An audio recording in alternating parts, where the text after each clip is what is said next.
Hello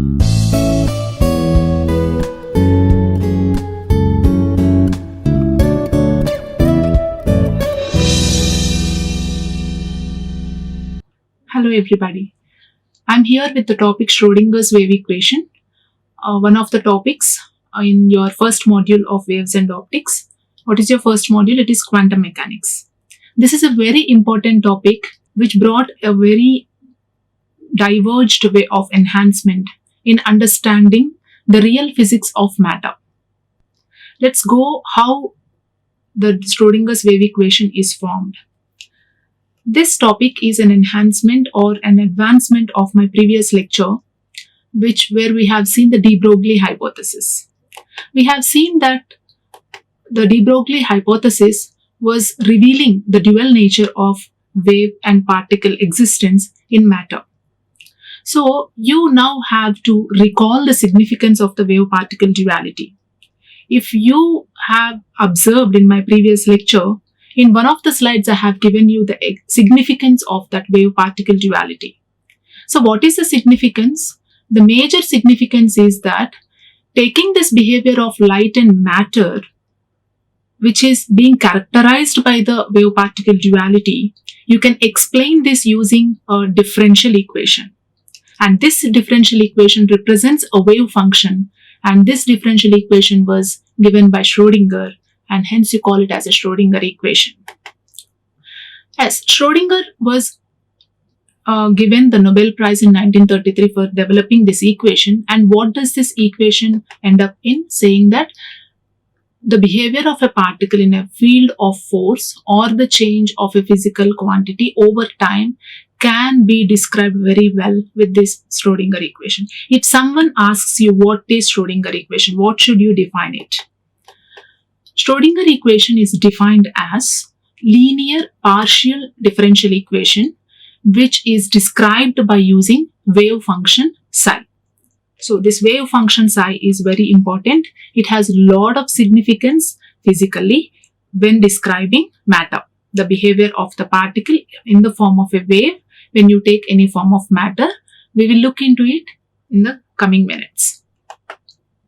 So you can also describe it as a mathematical expression describing the energy position of the electron in space and time. So you can describe the energy, you can describe the position of an electron when you take it in a space with respect to time. Okay, so in this concept, what can you take? You can take the matter wave concept. When you are taking the electron inside an atom, you can study the matter wave nature. Okay, or as a whole sum using this particular mathematical expression. So when you are taking this wave equation, you have to consider three steps. Okay, you have to consider three steps. The first one is you have to take a classical plane wave equation. When a particle is proceeding ahead, when it is subjected to some particular force, it takes the path of a wave. So you can compare it with some classical plane wave equation, and then you have to take the de Broglie hypothesis of matter wave, which you have already seen in my previous lecture. If you want to go back, you can find the link in the description box and you can again revise it.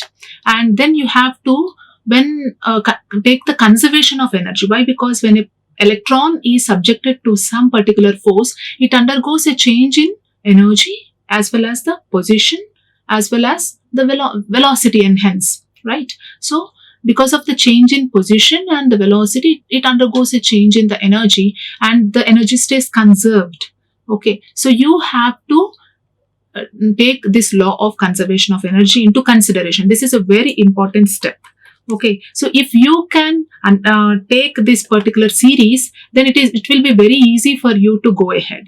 So finally, what do you get? This is a very important prominence of tracing out the Schrödinger wave equation for an electron. Why? Because through this you can get a probability equation which can help you to find out or to study the interference properties, diffraction properties, because this particle is exhibiting a wave-like property. Okay, and then you can also get the probability of finding this particular particle in that particular wave, because this wave function will help you to do so. Okay, so the final probabilistic wave function is very important thing, which is resulting from the Schrodinger wave equation when you solve it out, which will be our next topic in the next video lecture. So because this particular probabilistic wave equation is having the same properties like the wave properties, this probability equation will be very helpful for you. So moving ahead, if I brief out whatever I have told in these 2 slides, what is it? According to de Broglie hypothesis, what do we know? Matter is associated with wave. If an electron is there in a matter, then if a force is applied on it, it moves ahead with some velocity in the form of a wave. Now you want to characterize that wave.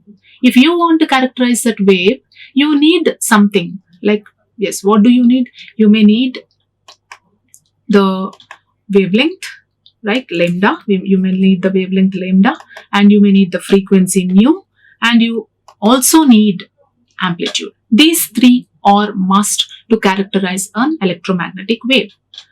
Do you know the wavelength? Yes, we know the wavelength, which is given by de Broglie. Lambda is equal to h by mv, or h by p, where p is the momentum, is equal to mv. And nu, what is nu? Nu is equal to c by lambda. You know c is the velocity of light, and lambda you know from the de Broglie's wavelength. But what about amplitude? This is what is very important to study a wave, and this is what is concentrated on by Schrodinger, taking the aid from the de Broglie hypothesis.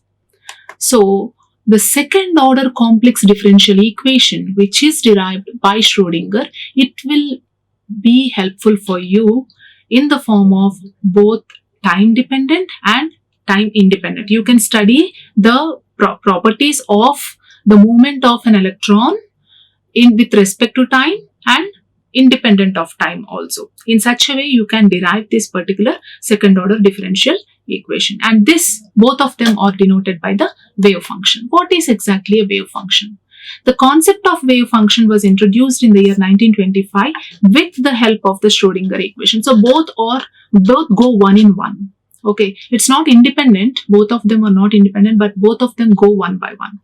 So what is it actually? If someone asks you what is a wave function, you have to say this: a mathematical description of a quantum state of a particle. Quantum in the sense you are quantizing, you are measuring a particle as a function of what? You can measure as a function of momentum, you can measure as a function of time, as a function of position, as a function of spin. These are all the properties of a subatomic particle. Okay, subatomic particle, right? Any subatomic particle you can take. And you can also represent all, either if you are taking only momentum, position and spin also, you can take it. That was the enhancement of the Schrodinger time dependent wave equation. And if you are seeing something common, which is the wave function, and this is often represented by a Greek letter psi. So what does this psi really portray?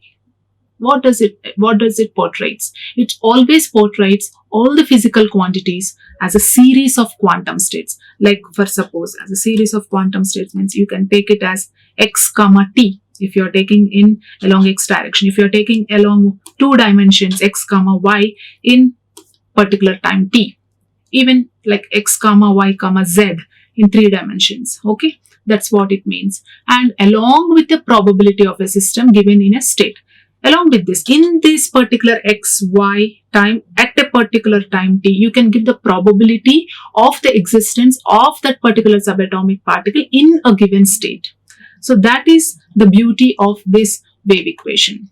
And this is what I was telling, the probability. Okay, this at a particular given point, you can find out the existence. Okay, now, according to the probability laws, we know that particle always exhibit wave properties. So if this particle exhibits wave property, then the location of this particular particle in a wave can be explained as a physical appearance of that property. But this was a big question mark even today, if really the physical explanation or the presence of the particle, are we really finding it out or not, or is it just a prediction that the particle is existing in that wave.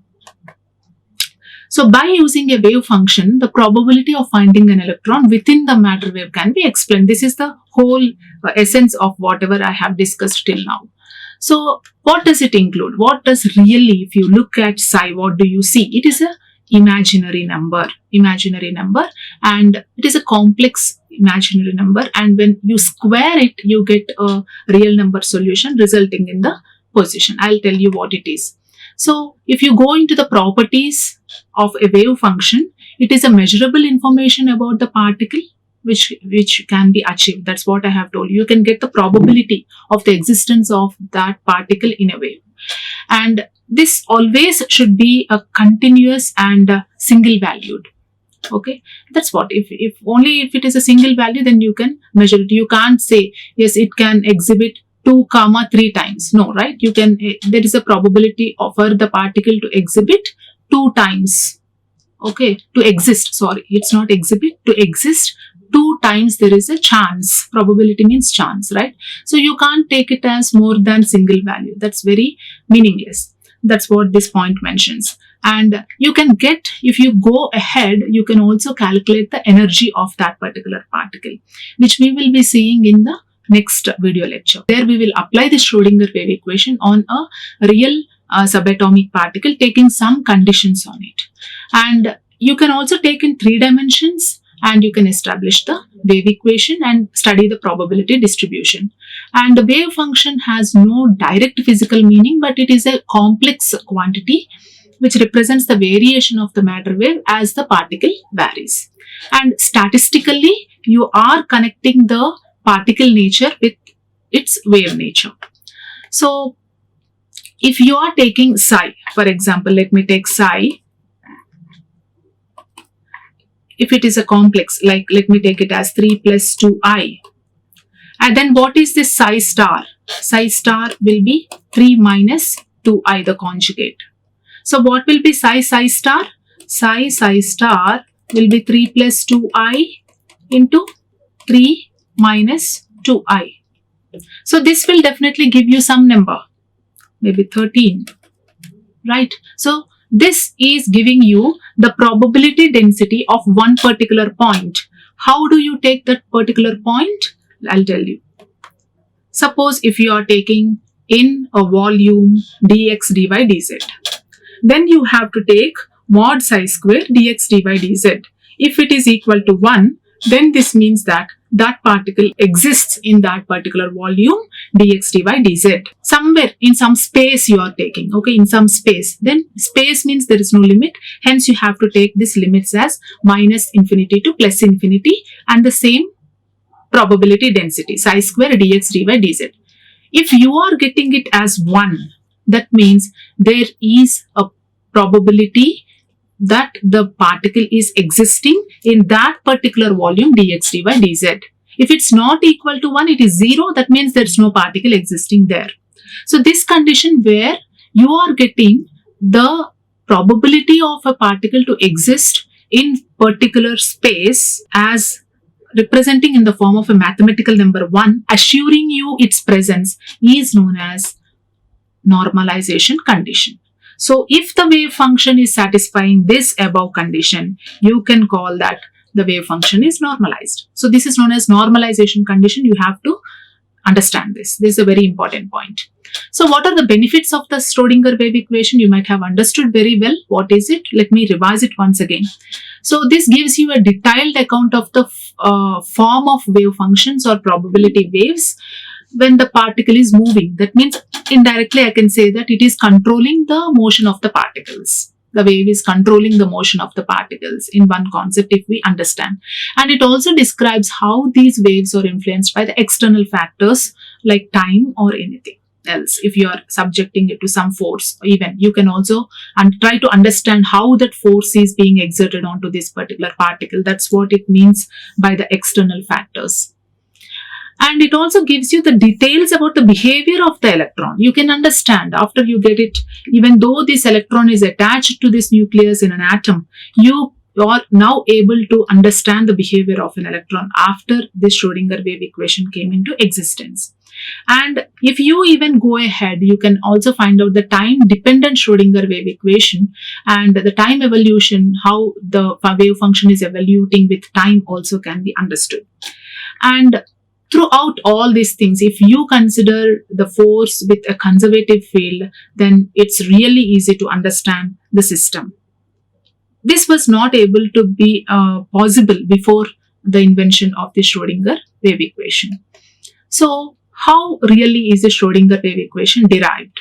This is a very important topic for you, which is assured to come for your final exams. It's a very easy procedure, but there are two types in deriving this particular wave equation. So, I will first give you a very easy method where you will directly go into the time independent wave equation.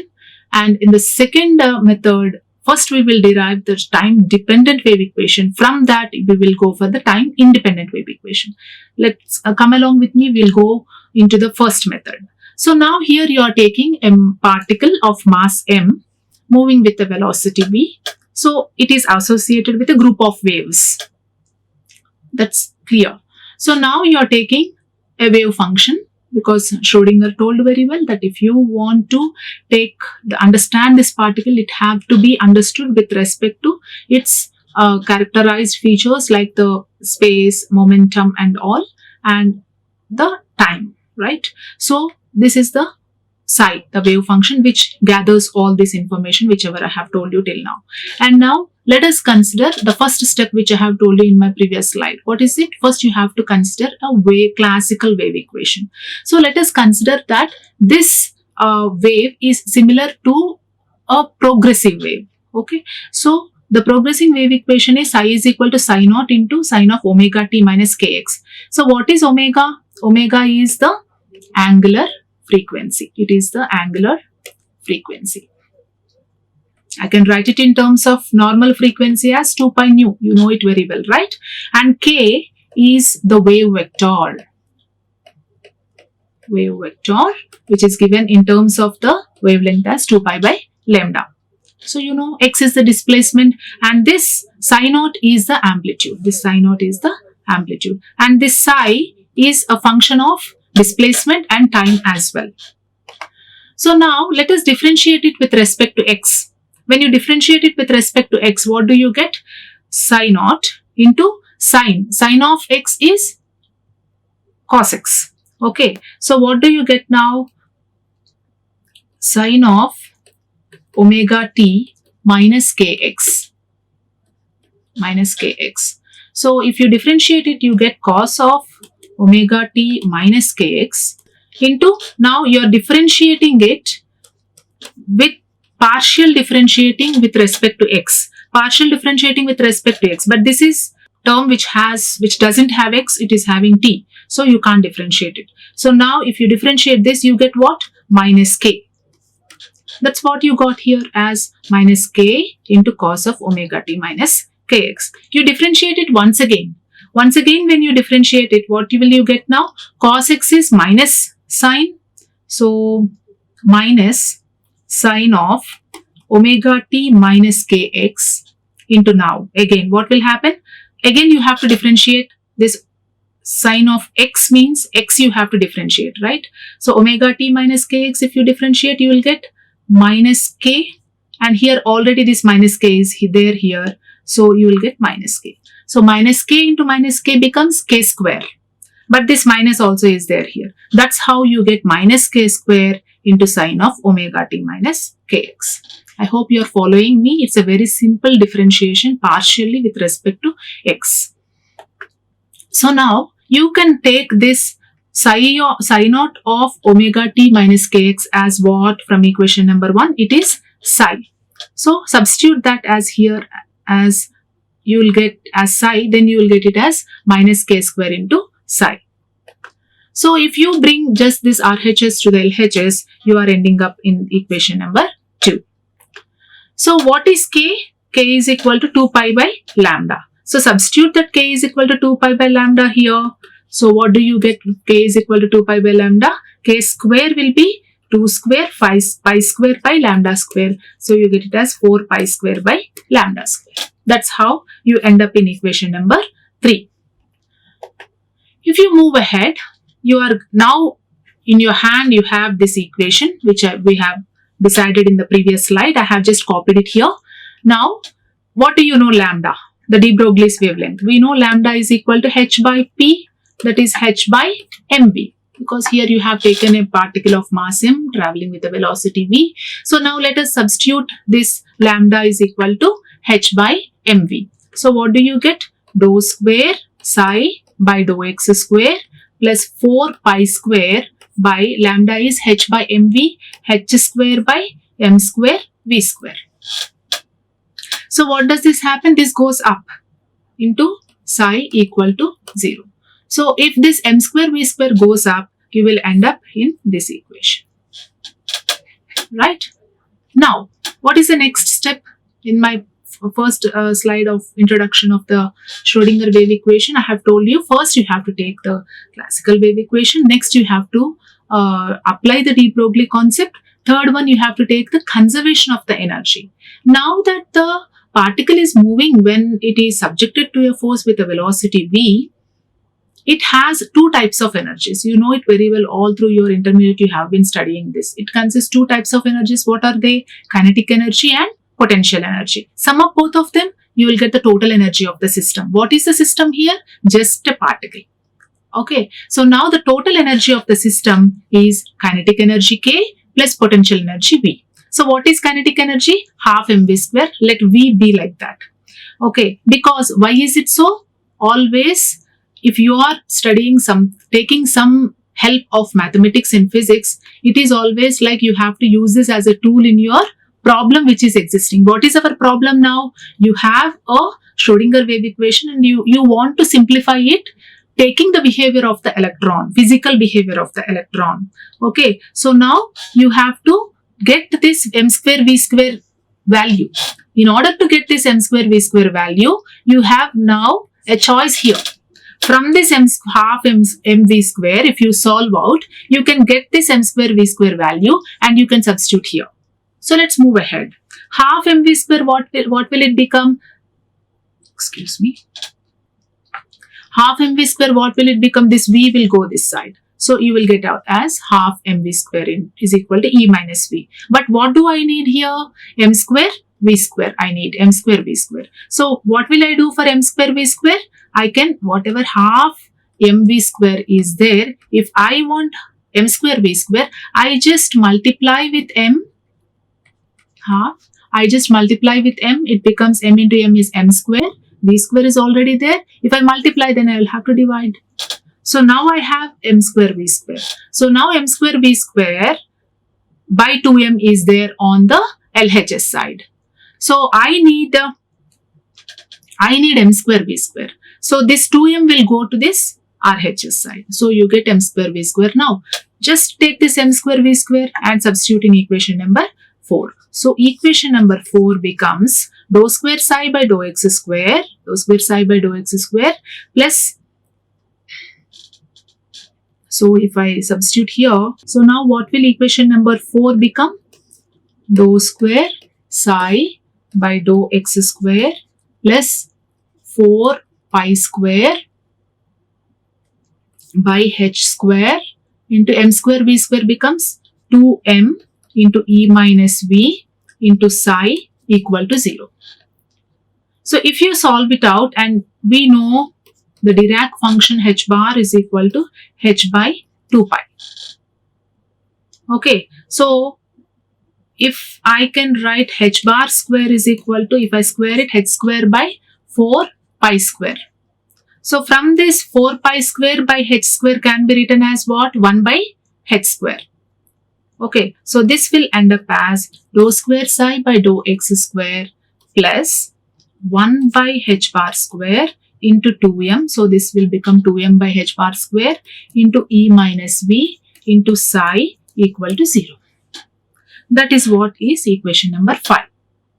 This is when you are taking one particular particle of mass m, okay, traveling in a direction of one direction, that is x direction, then you can get it as x square. Suppose if it is going along a three-dimensional wave, three dimensions, then you call it as a three-dimensional wave, because the particle is possessing wave nature according to dual nature of de Broglie. So then you can write it as dou square psi by dou x square plus dou square psi by dou y square plus dou square psi by dou x z square. That's what is given here. Okay, plus the same what is given in equation number 5. So you can represent this dou square psi by dou x square plus dou square y psi by dou y square plus dou square psi by dou z square as del square in terms of the Laplacian operator. Del square psi plus 2m by h bar square into e minus v into psi equal to 0. Hope this you are able to identify the difference. This is h bar. Okay. So this is the final equation of your Schrodinger wave equation. Okay. So now let me go into the second method. This is a bit longer method, but a few teachers, when they evaluate your papers, they expect you to first derive the Schrodinger time-dependent wave equation and then from it go for the time-independent wave equation. So if you are if you love mathematics, you can take this method. You can choose this method and you can really enjoy it. So now, just as the same, you are now taking a particle which is exhibiting wave nature. So through its displacement, hence the displacement of this particular de Broglie wave associated by this moving particle can be given in the form of an expression of an undamped harmonic wave. You know very well what is damping and undamping. You have been studying of the harmonic waves very expansive way in your plus 2. You will also revise all of them in your 5th module. Okay. So as of now, let us recall that the undamped harmonic wave can be written as psi of x comma t is equal to a, the amplitude, into exponential of minus I omega. As I have told you, omega is the angular frequency and t in t minus x by v. V is the velocity. Okay. So now what is angular frequency? Angular frequency omega can be written in terms of linear frequency as 2 pi nu. So substitute this as 2 pi nu here. Okay, and we know that v is equal to nu lambda. So what will you get from this? Psi of x comma t is equal to a into exponential of minus I into 2 pi nu into t minus x by nu lambda. Here you have nu. Let us push this nu inside this bracket. So what will you end up as? A into exponential of minus I 2 pi into nu t minus nu into x by nu lambda, right? So nu and nu gets cancelled. So you end up this equation.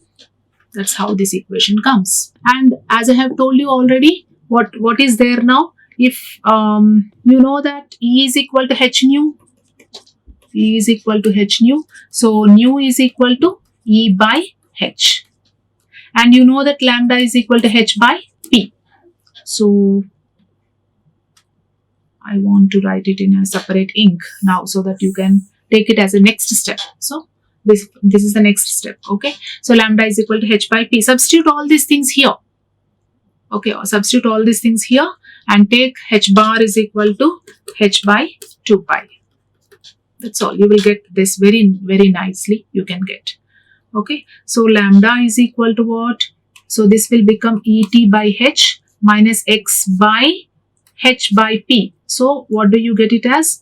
Px by h, right? So that's what you get. So pull this h outside. So what do you get here? 2 pi by, you get it here as 2 pi by h. What is 2 pi by h? 1 by h bar. 2 pi by h is 1 by h bar. So minus I by h bar you can get. What are you left with? The numerator, et minus px. That's how, very easy, right? So take it as equation number 1 and hold it on and let's move ahead. So first again, the same. First you are considering the classical wave equation, that's over. Now the second one is you have to take the de Broglie hypothesis. That's again you have taken already. Lambda is equal to h by p. What is the third one? You have to now take the energy conservative principle. What is it? The total energy is equal to sum of the kinetic energies and the potential energies. So this is just for my reference, which I have derived in my previous slide. Let me put it aside. Okay. So now I have p square by 2m. How is p square by 2m? Half mv square is the kinetic energy.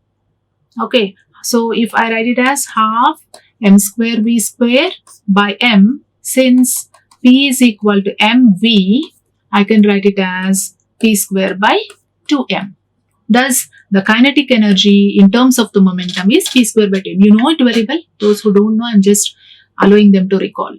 Okay, if they have forgotten. So p square by 2m, substitute here, let v be like that. Okay, so now you have this. You have already taken this in your previous slide.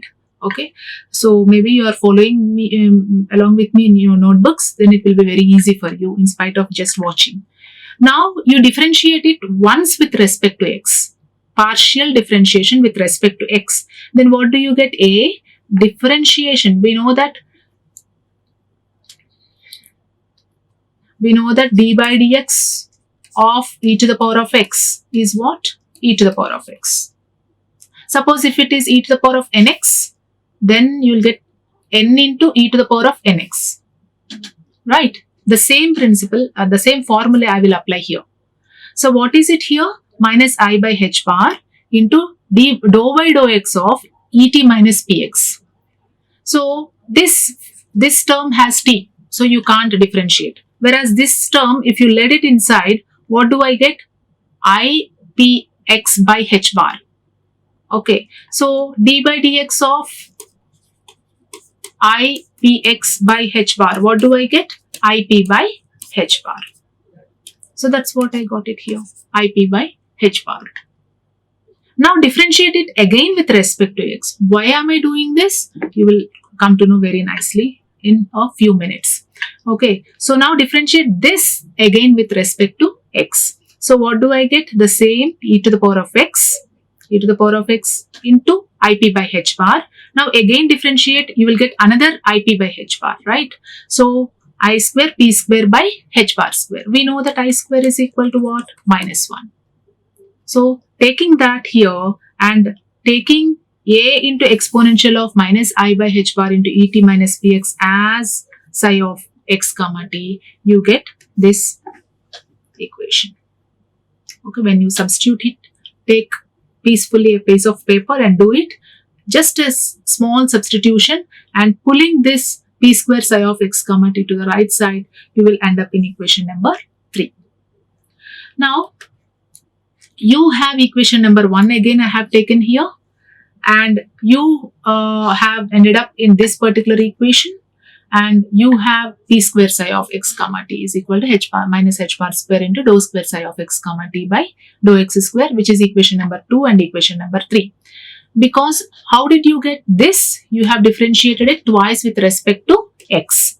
Now differentiate it once with respect to t. Okay, once with respect to t. When you differentiate it, you can't differentiate this term. You have only this term now in your hand. So it is minus iet by h bar. Minus iet, dou by dou t of minus iet by h bar will become what? Minus ie by h bar. Okay, so if you do that and take again psi of x comma t, then you and substitute it as a into exponential of minus I by h bar into et minus px, you will end up in this particular equation. So from this you can take e psi of x comma t. E psi of x comma t comes out as minus h bar by I into dou psi of x comma t by dou t. Just this goes this side and this comes this side. It's a just simple algebra. So now see, this is one equation where you got through the energy conservation, and on the left hand side you want this e psi of x comma t. Now you got it from equation number 4. You want on the RHS the first term p square psi. You got it through differentiating psi of x twice. And you have psi of x comma t through equation number 1. Substitute all those in